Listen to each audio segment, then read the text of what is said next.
திருச்சிற்றம்பலம். புனிதமான ஆன்மக்களுக்கு வணக்கம். இன்னைக்கு நம்ம பார்க்க போகிற விஷயம் மனசை எப்படி எளிய முறையில் கட்டுப்படுத்துது அப்படின்ற பற்றி தான் பார்க்க போகிறோம். ஸோ வாங்க பார்ப்போம்.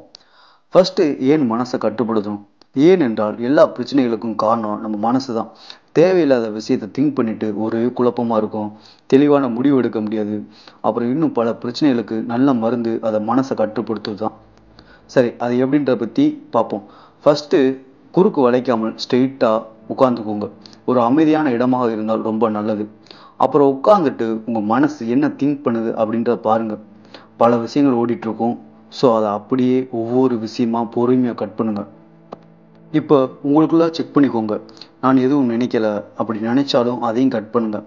அதற்கப்புறம் எதுவும் நினைக்காமல் சைலண்ட்டாக கொஞ்ச நேரம் அமைதியாக உட்காருங்க.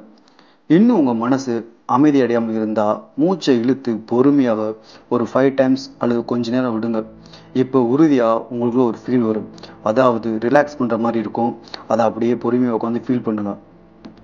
இப்போ உங்களுக்குள்ள எந்த ஒரு திங்கிங்கும் இல்லாமல் இருக்கும். அந்த நேரம் வந்ததும் உங்கள் மூச்சை பொறுமையாக கவனிங்க. அதாவது நீங்களாம் மூச்சை இழுத்து விடாமல் அதன் போக்கில் அதை கவனிங்க. இப்படியே எவ்வளோ நேரம் பண்ண முடியுமோ அதை பண்ணிட்டு வாங்க.